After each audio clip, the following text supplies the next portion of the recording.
Welcome back to the DJ Sessions, where we feature the best DJs and producers from around the world. I'm your host, Aaron, and right now I'm sitting in the virtual studios in Seattle, Washington, with none other than one of our star resident DJs, Miss DJ Spitfire. Spitfire, how's it going this evening? I'm fantastic, Darren. How are you? I'm doing good. I'm just glad we're getting this opportunity to get you on camera finally and let our DJ Sessions fans know a little bit more about you and what you've been up to lately.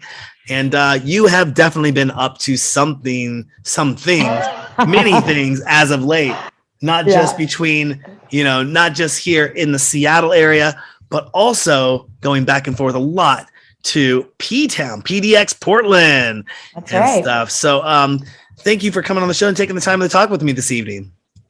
Yeah, absolutely. Actually, also, I did do a little stint in Vegas as well, I recall recently. Yeah, and Scottsdale, Arizona. Scottsdale, Arizona. That's right. We took the mobile sessions on tour, and that was one heck of a trip. Some really great stuff came out of that trip, and it was exciting going down there with you on that and playing the Vegas Strip for the first time in the truck. And now we're going to have another truck down in that area that's closer to Vegas. We won't have to spend 24 hours in a truck nonstop. In a shitty box truck, Well, you were sleeping in the back most of the time. Sergi had to hear me talking the whole time up front. I know, on the way there, but on the way back, I tortured myself the whole way home with you. I was like, Absolutely. Well, hey, you have a short bio on the site, on your page on the site, but that bio doesn't tell us how long have you been DJing for? Well, I am a musician, so I play 6 instruments. And let's see, when I was 23, I got the itch to DJ. I am 44 now, so it's been that long. I was pretty much addicted the first couple of years, but I haven't actually been a DJ artist professionally until the last 3 or 4 years. I've been promoting mostly before then. And you were promoting with some of the more notable crews in the Seattle area. Some good old friends of ours from over there at Uniting Souls Music, and you've worked with a number of other crews as well. And you kind of started you started as a resident in the Seattle area, correct? Yeah, well, I actually am from the Bay Area, and so I moved to snowboard when I was 19 to Colorado. So I'm an avid snowboarder, and I moved back into Seattle when I was 22. So I did not dance, and you could have never told me I'd ever be a dancer, but pretty much everything I have is because I was a groover. I found dancing, and I found house music is really what it started with. And so I get excited about things, as you know. So pretty much what I'm excited about, other people are going to be excited about. So I really utilize that and put it on the market started helping DJs get gigs and eventually throwing parties and hooking up with, Ramiro at Uniting Souls for 10 or 12 years. And I also was on board with Shift Dubstep and Bass Drop. And, I started Baseline Betty, which was an all-girl female DJ crew. So yeah, we've got a lot of little projects going on. What do you think if you could take one story that had been the most inspirational to you of making that transition of going from promotions in a sense to DJ, or even from traditional instruments, making music, all that, to getting you into DJing, what would that one inspirational moment be? Well, I think this is a really old story. I understood house music when I was in the Bay Area. I was 17 and I went to a rave when they were actually raves. You had to call a rave hotline number. And then it gave you this other number. And then it was so, but it used to be called, they might even still have it. It's called The Gathering. And so DJ Garth and Yano through that. And so back when it was totally renegade, totally out in the hills. And it was in the East Bay Hills of Livermore, California. And I heard Garth play for the first time, and he played 20 minutes. It was some rendition of 20 Minutes to Disco Glory type thing, which is a track of his. And I was in a VIP tent talking with friends, and I heard music in the background. I was like, oh, this is good, and I still talked, and I was like, oh, this is really good too, and so we were kind of chatting and kind of dancing around a little bit. And I was like, oh my gosh, this is really good. And then he dropped all of the parts together. He basically like constructed and deconstructed and all of them together. And I was like, oh my God, this is the same song, you know? So I really paid attention after that to DJing, and I love so many different kinds of music. I was like, oh my God, you can play all of these different kinds of music together at the same time. I don't have to like, because I was like, oh, do I want to play the bass or the, you know, do I want to do like the piano more or whatever, different instruments. So I DJing and records, like my cousin was a DJ when I was young, like really records and mixing records together was like, oh my God, it was like all the things at once, whenever I want them. So no, vinyl DJ. Yeah. That's awesome. My personal moment, and you know him because he's kind of both a close personal friend of ours. We've known him for a while. Seattle hometown DJ who's gotten quite big over the years, was going and seeing Donald Glaude at the Underground in the U District for the first time. I had never been to a nightclub like that, let alone had I ever seen a DJ like that at 18 years old. And it literally blew me away. And right there, I was addicted. I mean, totally addicted, and then started going to NAS studios after that. But it was every Friday night and Saturday night. We started at the Underground, and Donald will be playing there. And that just said, this is where I want to be. This is what I love. And then the dancing on the floor, the people, everyone coming together. At that time, I don't remember there being really any, there may have been crews, there may have been popularity, but I didn't know anyone in the scene. So it was just me and my friends and just going there and having a good time. But you would see people from all different walks of life coming and hanging out in this electronic music vibe. And when some of the first raves and were being thrown in Seattle, and there wasn't a clickiness to it of this is what it looked like and this is what it should be like. It was just everyone coming together for this awesome party and having that. Well, I think that was beyond just Seattle, although you're right. When I moved here from snowboarding, and I was a huge klutz. You could have, like, I was a hard rock, heavy metal girl snowboarder. And actually, White Zombie, there's this like, you know, song that was like, I want you to get up and burn an X in your head. And it was like the electronic music parts of that. I was like, oh, that really actually made me want to mix. That's what actually really got me inspired on mixing. And that was back on the radio when there was like, AK-1200, it was like Drowning. And that's when, you know, like everything was on the radio. But I mean, when you'd go to a rave around that time, I went to DJ Dan's birthday in LA. There was literally 50,000 people at the Orange Show. And I mean, it was just before 9/11, it was just a different world. Like we're the youngest of the old schoolers. These kids nowadays have no idea like what it's really about, like what plur actually means or whatever. But yeah, when I came back here and I was all my friends were DJs. My cousin was on the Carl Vincent, a Navy ship over on the other side of the water. And he had 9 roommates in a 1-bedroom apartment. And there was a little place, I don't know the name of the place, but Hitmaster was the DJ playing, and he played last night at DJ Saved My Life. And I had been watching people bobbing my head for a couple months because it was kind of foreign to me. And I danced for the first time for last night at DJ Saved My Life.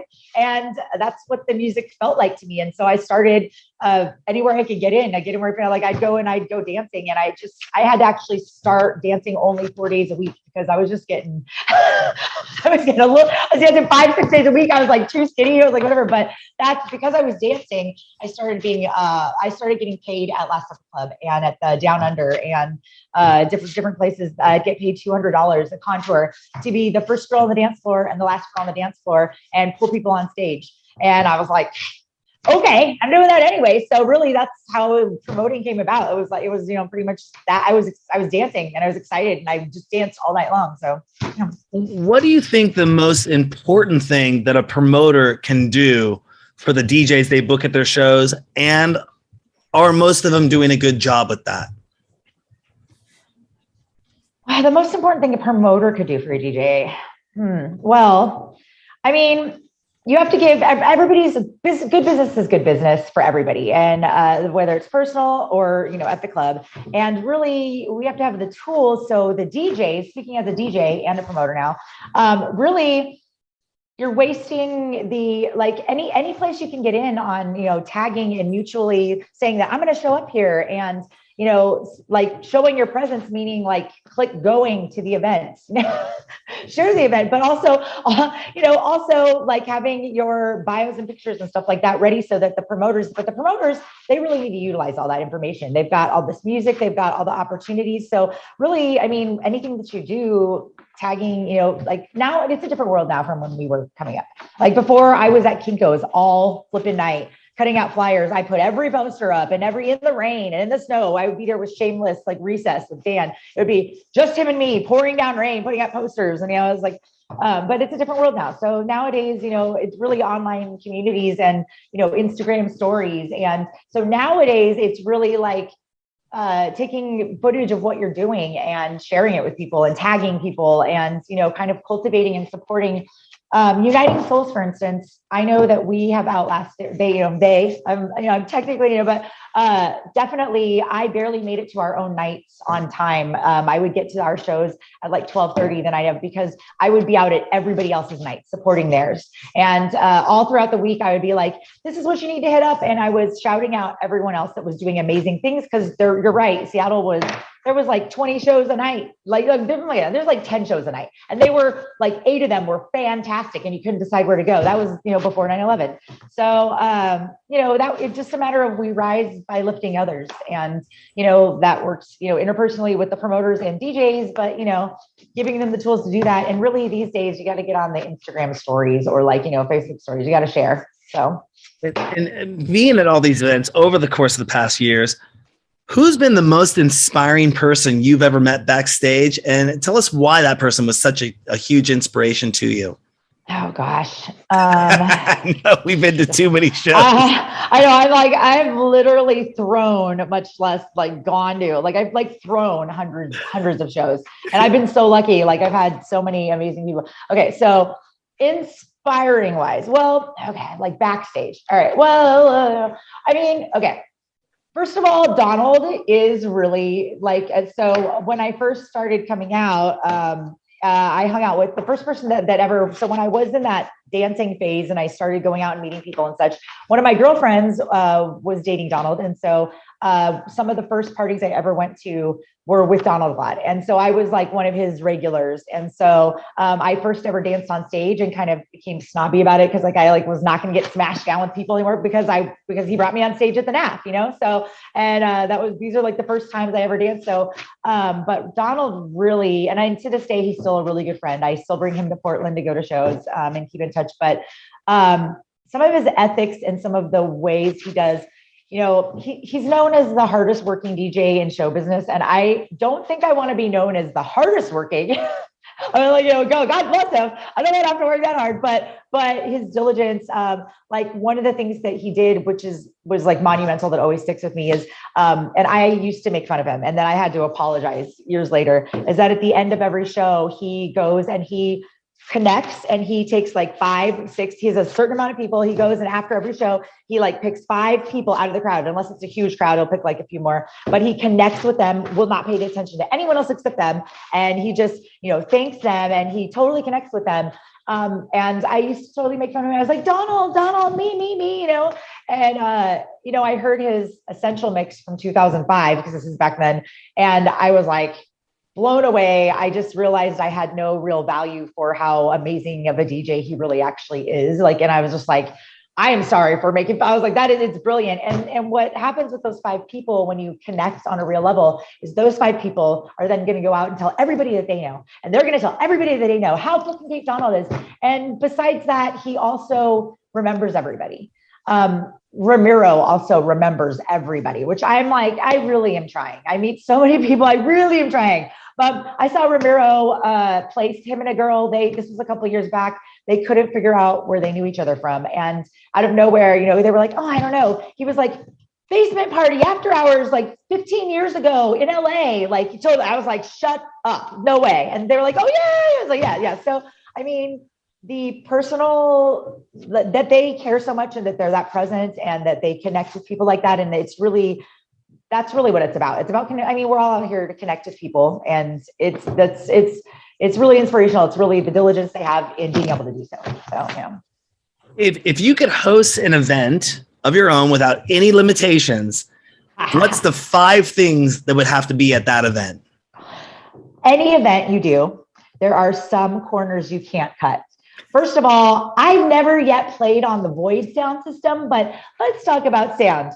I think the reason that all of us are DJs is real honestly, like it's not even about the size. I mean, definitely having the more people, the more merrier, right? It's like more people to vibe off of. It's like, because it's a reflection. We're feeling it, and then you guys are feeling it, and it's like it's back and forth.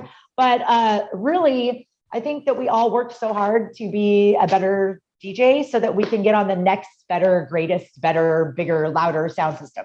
So while I appreciate silent discos, because that's more of a community vibe, the first thing I would have to do is I have played on some amazing top tier festival sound systems, and I'm not even sure which one I would say is the best so far, but the sound would be one of them. The location, like the venue would definitely be the other one. And if it was like anything I could do anywhere I wanted to in the world, in the world, I'd probably do something in like Greece or something, but some island somewhere. But it would definitely be an outdoor, and it would definitely be summertime, and it would definitely be like, there's some places I really want to go to and things I want to check out. Like, I want to go, I don't know if I'd say Ibiza, that sounds a little commercial, but like maybe like an island in Thailand with the world's best sound system. And, everybody gets a yurt over the water with like the glass bottom, something like that. So, but yeah, like there's, I think I'd say 2 stages only, probably actually. And I'd say, and if I could, no limits on it, I'd have Cabana Boys, and I'd have all my friends flown out from everywhere. And but really, so sound and people that are there working the venue or the event, you can't, if you have horrible, rude people that are not interested in you being there, your event's not going to do well. And if your sound sucks, it doesn't, I mean, you can have the best sound in a hole and they will come if it sounds good. So you need to have the sound, you really do need to have, and you also need to have, clearly space, but to vibe and like do so. So, it's like, so I'd have to say those are the things. Venues, you need support from the management. You need people who want you to be there doing the things. So yeah, I don't know. I don't have 5 things. I don't know. I throw a lot of festivals and events. I'd have to say Bass Coast is something to strive for, that if anyone's ever been to Bass Coast, it's run by 3 women, and it sells out at 7,000, 8,000 people, but there's room for, 12,000. So there's plenty of room. They've got AstroTurf on a stage, so you can dance until you fall on the ground and nobody steps on you or is mad at you because it's Canada. So nice. Yeah. How do you balance your DJ career with your other obligations in life? Because I mean, you kind of are full time on both of these avenues, from what I see online and what I know as a resident DJ on the DJ sessions. But how do you work that work-life balance? I mean, is it work balance? Because you have to have life too, right? Right. Well, yeah, I'd have to say that I decided, like I said, I've actually been a promoter for 20 something years, and I've been rising, lifting other people up this whole time. So I get excited about things. That part has been work, but I'm already really organized and, like motivated. So it's just, I'm always doing 10 things, 10 things at once. My fingers are in the sand, as I say. So I'm always like, whatever you do now, I'm still, it's doing something that serves later. But I'd have to say that I decided about 3, like COVID is really messed up. The whole quarantine thing has kind of got my time frame off here. But for 3 years before COVID, I was the first time I ever was investing in myself, what I've been putting into other people for 20 years. And so I became I was like, I was being a DJ. I've been DJing this whole time here and there. I would I throw shows. I'd get bookings and I throw shows. But like, if I'm going to be able to have anybody play that I want, I'm not, at the time, like there's much better DJs at the time than I was. So I didn't really have the time of day back then to invest in being an artist. I was just a business person.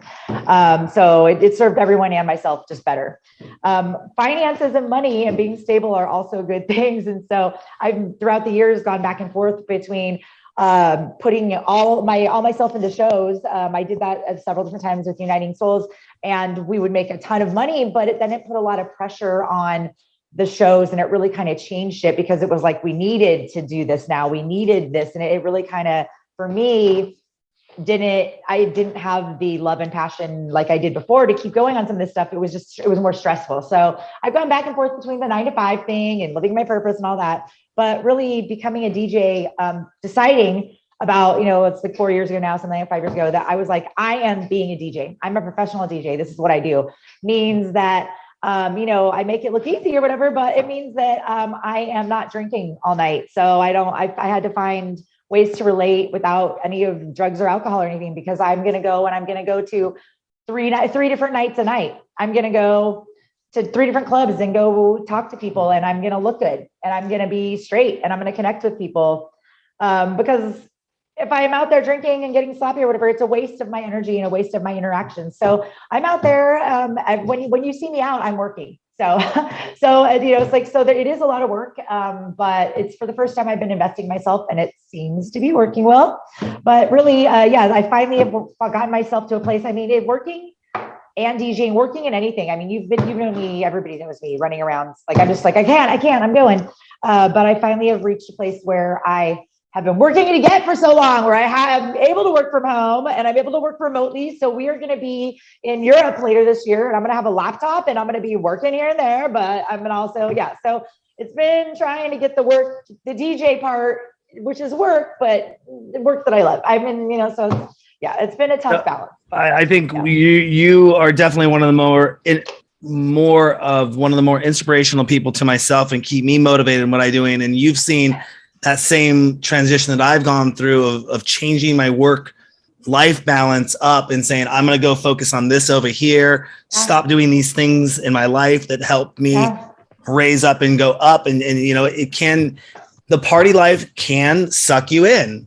We were having a conversation, about the difference between a party person and a partier, and the one of the two, I don't know which one. I was telling my mom about this the other day, which one of the two is looking for the party in life? Which one is just looking to go out and have fun and can have fun, but also maintain self-control and not let it affect their life or their overall thing. Yeah. And you've definitely seen a transformation happen with me there. And so when you say, pre-COVID, 3 years, you stopped focusing on this.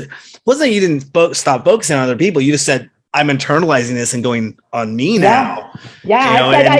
Everything I've been putting out there, I was like, because I've been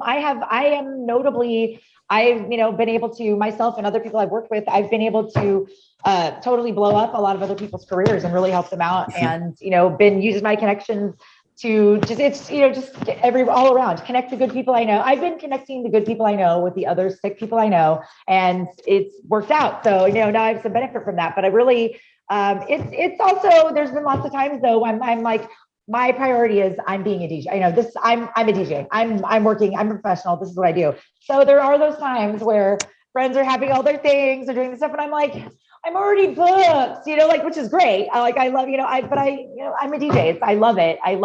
I don't know why I have to share the music I play with people, but I have to play music for people. And so that's what it is. And would you say that out of all this time that you spent, have you made a lot of friends in the electronic music world, or would you say most of them are more business contacts? Well, I think that good business and, good life I think that friendships and business are the same. So that's just me, meaning that, integrity is, there's lots of ways you can do business and there's lots of ways that you can interact with people. But I definitely think that the people that I tend to work with are people that have values and have integrity and that keep their word and are consistent with their actions. And, they aren't trying, they're paying all the people, they're getting paid, but they're also paying all the people. And they're, they're concerned about the safety of the people and their stuff. And, they're booking you have a set ready for you when they say you will. And, they're following through on what it's going to be about. So, I feel that I connect with people on values. So, it's been lately anyway, too. It's been, it's probably more friendships and then business, because I think when I'm really stoked on something, I tend to lift up the passions of the people around me. So like my most current crew, Bunyip Renegades, we were just friends and we were all playing music together. And I really pushed for them to start playing with me. I got one of the DJs, Naked. He's doing great. He's got like 1,500 Twitch followers in the matter of like 6 months. And he's got like 50 people to 75 people easy. That's not trying like on any show. And he streams like 3 and 4 times. I mean, he's just blown up, and like I got him DJing, so it's like, I kind of really got us together. I was like, let's do this. You guys are playing, we're starting a crew, let's go, which I've done to a lot of people. I get bossy and tell them they're doing this, whether they like it or not. And I know they want to, but yeah, I think I guess it's probably more friendship that, and then, I'm all about people living their, like bringing up the passions, the things people are passionate about and bringing it out of them and giving them a space to express that. So, yeah. And, over that time, you have played a number of events. You've been on stage, a number of different places, done a lot of different things, helped a lot of people break out of their shell and get up there. Have you ever been scared while playing an event? Oh yeah. Like I constantly like to, I talk a big game sometimes. I get really excited about things. Meaning, I've had several times I had to get my ego checked, I'm sure. But I'll put myself in I'll through whatever means, because of the connections I have or whatever, I have put myself into some really like great, just stellar opportunities and shows. And then right before I go, it's kind of like getting tattooed. I tend not to think, I forget that I'm like, oh crap, this is going to hurt. It's like, and I just like as it's coming to down where I'm going to go on, I'm like, what am I doing? And thus far, I think that pressure, I must be better under pressure. I'm super thankful, I'm super thankful, knock on wood, that thus far I have been able to play some of my best sets and rise to the occasion. So I've just decided that I will continue to do so and put myself in ridiculous situations and keep just rising to the occasion. And I'll have to think about it twice the next time that I don't rise. But I mean, I think I've been getting my 10,000 hours of mastery in for a while now. So hopefully I can make it float, So. Absolutely. And so so DJ Spitfire is your stage name, yeah. But you're also known by Jiggedy in the normal everyday life. Do you become a different person when you go on stage? Does DJ Spitfire persona take over, or do you become a different person when you're off stage, or is Jiggedy and DJ Spitfire synonymous with each other, and what you see is what you get? You pretty much, I'm the business. I don't know. Let's see. I've been told by every boyfriend I've ever had that I am the most consistent person they've ever met. So I am a lot, and I get it. I am a lot. Jiggedy comes from my really unbalanced, excited younger years. Because I get jiggedy, but and I think I'm smoothing out in my age, so it's a lot easier. But I really am. I find that I'm like a lot of people see me. I'm really focused on the music. I'm a tech geek. I'm really focused on the gear. You're going to see me up at the front with the boys, problem solving and, making things work. And I'm just, especially right now, I'm just on this one where it has been wonderful to finally be able to do what I want to and have the music sound like I want it to. And now I'm just starting to produce. So that's a little frustrating. That's what I've been doing with my time too. Learning something new. I'm learning a lot of new things, but I think that, I'm always a good time, and I'm always positive, and really I don't put up with a lot of bullshit. So I think that's like on stage and off stage. I think that's pretty much as long as everyone's being respected and allowed to be what around me, then I think everybody's having a good time, So absolutely. And let's see. You recently started producing, correct?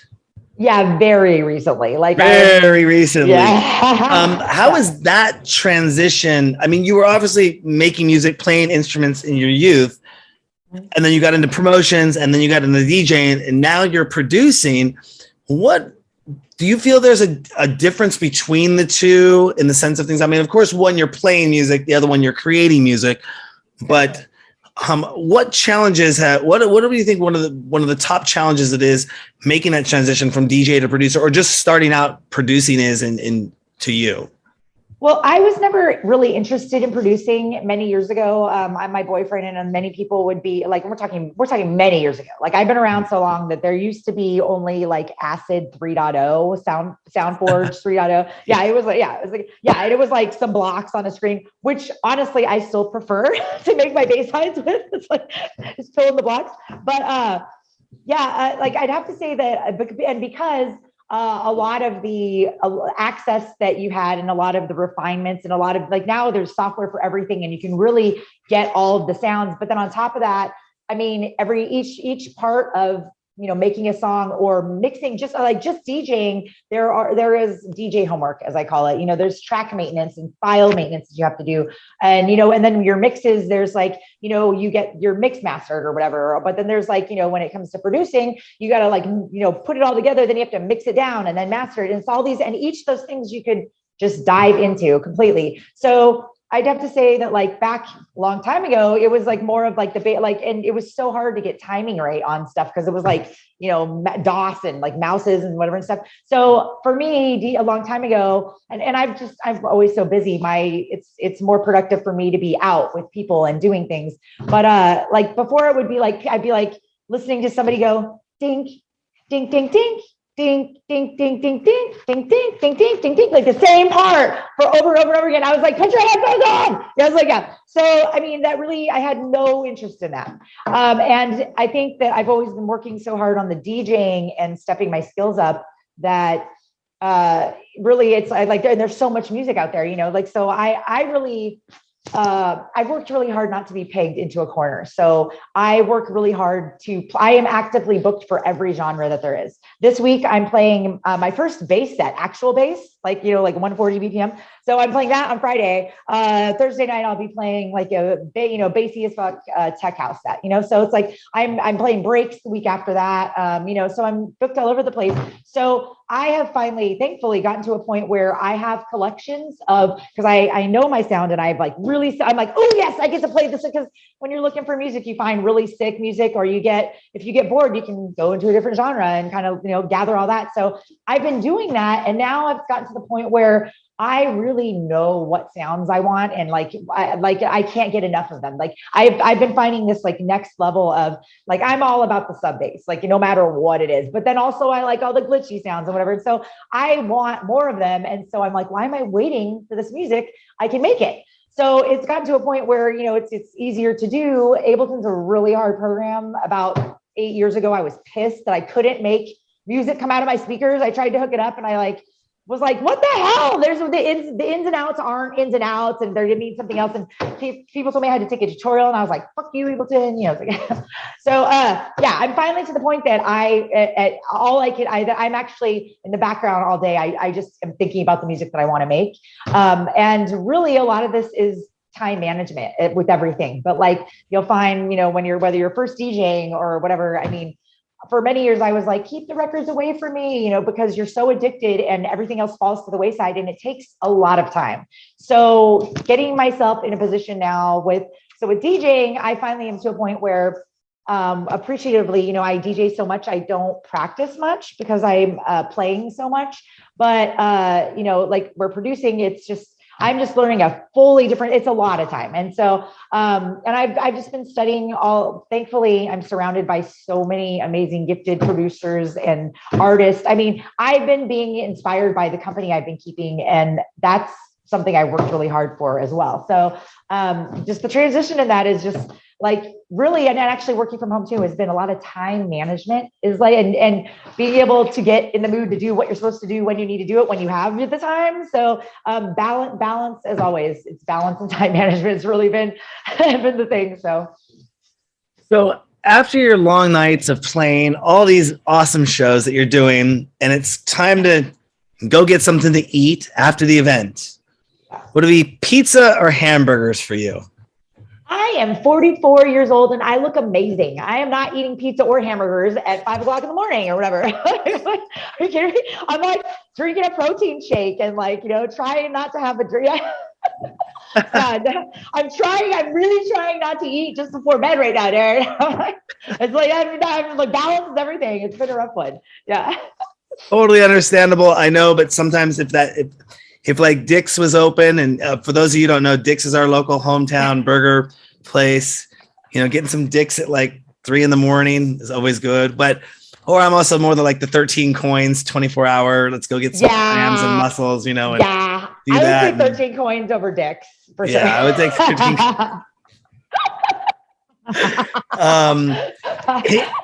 If you had a writer, or if you have a writer in place, or have you ever thought about creating a writer or contracts when you book gigs? And if you do, yeah, go for it. I was gonna say, if you do, or if you have been thinking about putting one together, what is one of the most craziest things that would be on your writer? The craziest? Yeah. Well, I would say before COVID, I had a writer. And COVID has just changed the world so much as far as DJs go. It's just been, and the things, you know, it's just new. It's like everybody's a DJ, and maybe not everybody's a promoter, or they think they are. I don't know. So it's really changed where things are at as far as like what the options you have. So you put up with a little bit more. The craziest thing I would have on there would be, I don't know, crazy. I'm like, I'm more concerned about the gear more than anything, the equipment that I'm playing on. But you know, that's a great question. I never thought about like what I need I know I would want, I would definitely need 8. No, that's a little much. 4. I just need 4 of kind of like Quest. The brand is Quest, and they're chocolate peanut butter cups. Okay. They're keto chocolate peanut butter cups, and for that brand. And I don't know, and like, you know, a 6-pack of like some Diet Dr Pepper. That's as crazy as I get. I don't know. Awesome. I'm not really trying to hang out in the green room that much, so I don't know. And when it comes to events and writers, when you look to book shows, do you have a specific size of show that you want to play? I was speaking not too long ago. I believe it was Colette and Pete Moss. And they definitely said that their style of show they like to do is a smaller event, a smaller kind of space. They don't necessarily want to do 5,000, 10,000, 30,000 people. I mean, of course, if they got booked, they might take it, but they like those small, intimate gatherings.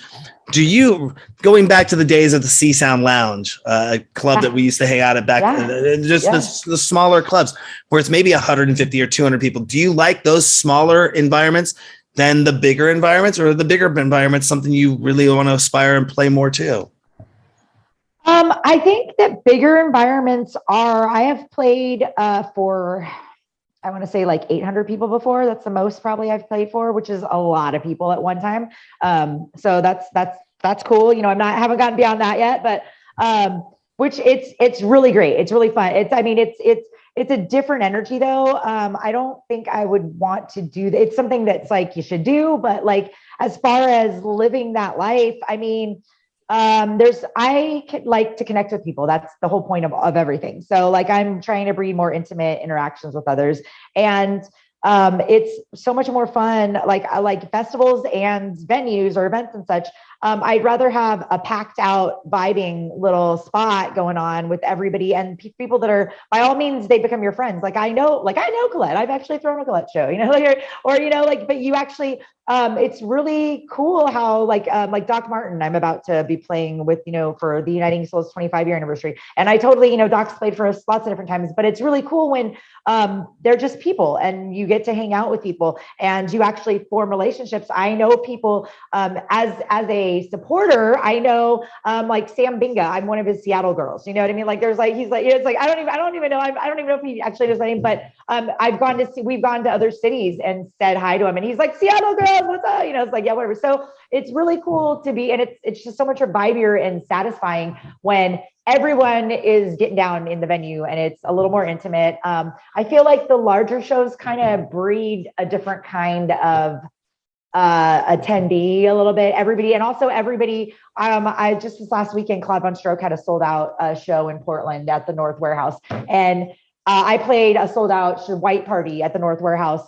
It's, you know, the yearly white party or whatever. And it was so crazy and off the hook because it's like, how, it's like a sold out warehouse, huge vibe. And so everybody just is like, oh, it's a warehouse party. Let's get shitty. And so everybody was just, out of control. And like when I played that party, don't tell anybody, but I left at like 1 a.m. I was like, I'm going to go get a sandwich or something. And I told it was a little much for me. Like, I can kick it still, but like, I figured out I'm an empath and it just gets really crazy. So I really do like it. It's great to do once in a while, it's cool. But like even at festivals, like Bass Coast is about the biggest. I really like it. It's because 7,000-8,000 people, because then it's still big enough that it's like that's a lot of people. But at the same time, you still can connect with people and still find your friends and still it's like you don't quite need a bike, but yeah, it's like I tend to the smaller. Yeah, like 3,000 people are my favorite. 3,000 to 5,000 people festivals, events. Probably I like a little more than 100, but I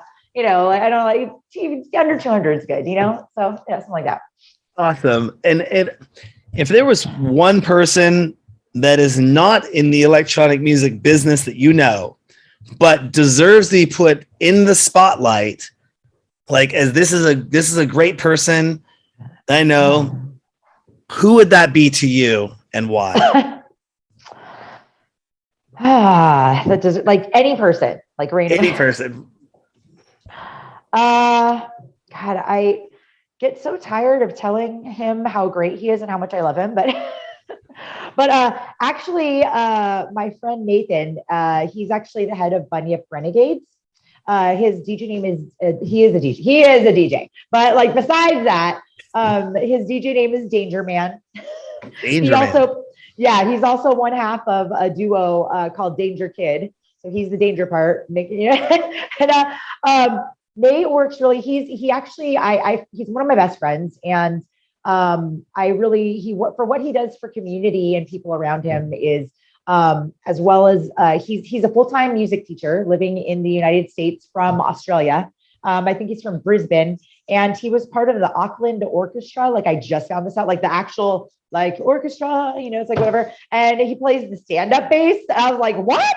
Like, yeah, I've known him for years. I just found that out. I was like, what the fuck? I was like, your hands aren't even tough. What the fuck? And it's like, he's like such an orchestra guy. Like he's like, that's refined hand, he's like, yep, nope. It's like, so, but yeah, he just is very present, and he's the sweetest guy and really loving. And he really goes out of his way to, people come to him left and right, and he's busy with work and, with his own aspirations. He's an amazing producer, and he really still puts himself out there and is there for people. And he really remembers others and remembers them and connects with them and really is supportive and sweet. And he's able to do it in a way like with me, I think I'm just getting old. I can't remember people. I don't know, but really, he's really smooth and sweet, and it's really easy for him. And that's something that I aspire more towards. So I would probably say Danger Man is really who needs a shout out. He's just everyone loves him when they meet him. He's really easy to get along with, and he's super supportive of everyone. So he's going to go far. Awesome. Thank you for that. Now we know that you're a resident DJ on the DJ sessions, and we know you got tons of shows, more things lined up. Our lineup's going to be coming out there because we got the mobile sessions coming up. We got the silent concerts coming up, and we're looking forward to seeing you out at those. We're live streaming all over the place. That's going to be going back on everything. We are planning to go overseas for the first time. Have you ever been out of the country and done anything out of the country? Yes, I have. I've actually been to Amsterdam. And I have, it's one of my favorite places. I love it. I love it there. Yeah, it'll be fun. I went with a girl last time, and at night it gets a little bit sketchy for girls in Amsterdam because I think there's just a lot of machismo going on. So I'm actually stoked for me and you to be going because I'm gonna fucking I don't have to worry about her being safe as much or whatever. But yeah, I'm looking forward to connecting. They actually played my drum and bass in a store in Amsterdam. So yeah, they put on my mix, and I was like, I'm playing in Amsterdam. Yeah. But yeah, I know I've been to Berlin with Massimo da Costa. That was amazing. And Parraz, amazing. I think that I wouldn't want to drive in Paris. That does not look like that looks pretty crazy. But yeah, after the passing of my parents, I actually went and visited a friend in Belgium. So yeah, I was able to tour around at their Poland. I went to Poland. Yeah, I was like, awesome. yeah. Well, we're looking forward to everything you have coming up this year and for the future. Where can people find out more information about you and what you got going on? Well, there's this really, really great site called the DJSessions.com. It's the DJSessions.com. And I am DJ Spitfire. That's DJ_Spitfire. Yeah. But also you can find my SoundClouds. You can find me everywhere as DJ_Spitfire. If you look me up, I'm also that Jiggedy girl. So you might see that on there too, but you can definitely find all my music with DJ Spitfire for sure.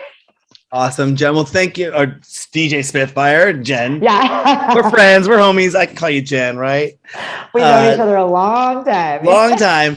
Thank you so much for talking with me tonight on the virtual sessions. We're looking forward to seeing everything that you're up to out there. I know you're just out there really kicking some ass and taking names too. And we're going to get you out and get you down on that Vegas strip, get you down to Arizona, obviously work more to get some more international world tours and all that fun stuff with the DJ sessions. Oh, yeah. I'm actually playing in California coming up. I'm playing in LA. DJ Venus is hosting me down there. Okay. So I'll be going to LA, and actually I got a gig or two lined up. I'm going to go on a little bit of a tour later before October, but like this summer, like for a month or something. So I'll be down in California. I'll be around. Yeah. Awesome. We're looking forward to it. DJ Spitfire, thank you so much for coming on the DJ sessions and talking with me tonight. I really appreciate your time, Darren. Yep. I will talk with you soon. All right, bye. On that note, don't forget to go to our website, thedjsessions.com. Find us on Twitter, find us on Instagram, Facebook, everywhere out there, TikTok, where you can see my wonderful cooking videos, because that's all that's going up there right now.